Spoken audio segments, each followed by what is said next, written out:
Hi friends, welcome to my video. ಯಾರೆಲ್ಲ ಗೃಹಲಕ್ಷ್ಮಿ 31ನೇ ಕಂತು ಬಂದಿಲ್ಲ, 31ನೇ ಕಂತು ಯಾರಿಗೆ ಬಂದಿಲ್ಲ, ಸೊ ಅವ್ರ ವಿಡಿಯೋ ನೋಡ್ಲೇಬೇಕು. ಯಾಕಪ್ಪ ಅಂತಂದ್ರೆ ಅವ್ರಿಗೆ ಸಿಹಿ ಸುದ್ದಿ ಅನ್ಬೋದು. ಯಾಕಪ್ಪ ಅಂತಂದ್ರೆ ಇವತ್ತಿನ ನ್ಯೂಸ್ ಪೇಪರ್ ಅಲ್ಲಿ ಏನಪ್ಪಾ ಅಂತಂದ್ರೆ 31ನೇ ಕಂತು ಏನಪ್ಪಾ ಅಂತಂದ್ರೆ ನಿಮ್ಮ ಅಕೌಂಟ್ಗೆ ಕ್ರೆಡಿಟ್ ಆಗಿದೆ ಅಂತ ಏನಪ್ಪಾ ಅಂತಂದ್ರೆ ಇವತ್ತಿನ ನ್ಯೂಸ್ ಪೇಪರ್ ಅಲ್ಲಿ ಬಂದಿದೆ.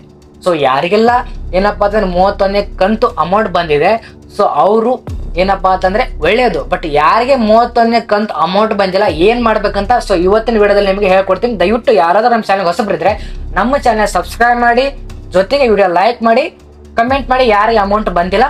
ಸೊ ಏನಪ್ಪಾ ಅಂದ್ರೆ 31ನೇ ಕಂತು ಅಮೌಂಟ್ ಯಾರಿಗೆ ಬಂದಿಲ್ಲ ಅವ್ರಿಗೆ ಏನ್ ಮಾಡ್ಬೇಕಪ್ಪ ಅಂತಂದ್ರೆ, ಸೊ ಆಲ್ರೆಡಿ ಏನಪ್ಪಾ ಅಂದ್ರೆ ಗೌರ್ಮೆಂಟ್ ಏನ್ ಅಂದಿದೆ ಅಂದ್ರೆ, ಸೊ ನೀವು ಹೋಗಿ ನಿಮ್ದು ಡಾಕ್ಯುಮೆಂಟ್ ವೆರಿಫಿಕೇಶನ್ ಮಾಡ್ಕೊಳ್ಳಿ, ಜೊತೆಗೆ KYC ಮಾಡ್ಕೊಳ್ಳಿ ಅಂತ ಹೇಳಿದ್ದಾರೆ. ಸೊ KYC ಎಲ್ಲಿ ಮಾಡ್ಕೋಬೇಕಂತ ಹೇಳಿದ್ರೆ ಗ್ರಾಮೋನ್ ಆಗ್ಲಿ, ಕರ್ನಾಟಕವನಲ್ಲಿ ಆಗ್ಲಿ, ಜೊತೆಗೆ ಬೆಂಗಳೂರಲ್ಲಿ ಇದ್ರೆ ಬೆಂಗಳೂರನ್ನ ಆಗ್ಲಿ. ಸೊ ಬೇರೆ ಬೇರೆ ಅಂದ್ರೆ ಹಳ್ಳಿಯಲ್ಲಿ ಇದ್ರೆ ಗ್ರಾಮೋನ್ ಬರುತ್ತೆ, ಜೊತೆಗೆ ಸಿಟಿಯಲ್ಲಿ ಇದ್ರೆ ಕರ್ನಾಟಕವನ್ನು ಬರುತ್ತೆ, ಜೊತೆಗೆ ಬೆಂಗಳೂರಲ್ಲಿ ಇದ್ರೆ ನೀವು ಬೆಂಗಳೂರು ಅನ್ನೋದು ಬರುತ್ತೆ.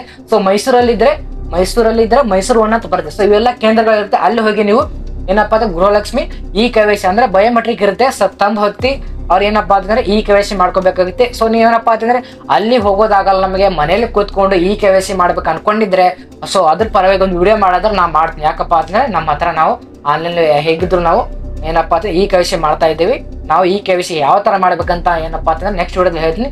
ನೆಕ್ಸ್ಟ್ ವಿಡಿಯೋ ಮಾಡ್ಬೇಕಂದ್ರೆ ಏನಪ್ಪಾ ಅಂತಂದ್ರೆ ನಮ್ಮ ಚಾನಲ್ ಸಬ್ಸ್ಕ್ರೈಬ್ ಮಾಡಿರ್ಬೇಕು, ಜೊತೆಗೆ ಗೃಹಲಕ್ಷ್ಮಿ ಅಂತ ಕಮೆಂಟ್ ಮಾಡಿದ್ರೆ ಮಾತ್ರ ನೀವು ಏನಪ್ಪಾ ಅಂತಂದ್ರೆ ಮುಂದಿನ ವಿಡಿಯೋದಲ್ಲಿ ಗೃಹಲಕ್ಷ್ಮಿ ಯಾವ ತರ ನಾವು KYC ಮಾಡ್ಬೇಕು, ಬಯೋಮೆಟ್ರಿಕ್ ಹೇಗೆ ಮಾಡ್ಬೇಕು ವಿತೌಟ್ OTP ಮುಖಾಂತರ ಅಂತ ನಾವು ನೆಕ್ಸ್ಟ್ ವಿಡಿಯೋದಲ್ಲಿ ಹೇಳ್ಕೊಡ್ತೀನಿ. ದಯವಿಟ್ಟು ವಿಡಿಯೋ ಲೈಕ್ ಮಾಡಿ, ಜೊತೆಗೆ ನಿಮ್ಮ ಅಕೌಂಟ್ ಚೆಕ್ ಮಾಡ್ಕೊಳ್ಳಿ. ಯಾಕಪ್ಪ ಅಂತಂದ್ರೆ ಕೆಲವೊಂದಿಷ್ಟು ಏನಪ್ಪಾ ಅಂತಂದ್ರೆ ಗೃಹಲಕ್ಷ್ಮಿಯರಿಗೆ ಏನಪ್ಪಾ ಅಂತಂದ್ರೆ ಸ್ಟೇಟಸ್ ಬರಲ್ಲ. ಸ್ಟೇಟಸ್ ಚೆಕ್ ಮಾಡಿದ್ರೆ ಅವರಿಗೆ ಸ್ಟೇಟಸ್ ತೋರಿಸಲ್ಲ, ಜೊತೆಗೆ ನಾರ್ಮಲ್ ಮೆಸೇಜ್ ಬರಲ್ಲ. ಸೊ ನಾರ್ಮಲ್ ಮೆಸೇಜ್ ಬಂದ್ರೆ ನಿಮ್ಗೆ ಗೊತ್ತಾಗುತ್ತೆ ಏನಪ್ಪಾ ಅಂದ್ರೆ 2400 ಅಥವಾ 2000 ರೂಪಾಯಿ ಅಮೌಂಟ್ ಕ್ರೆಡಿಟ್ ಆಗಿದೆ ಅಂತ.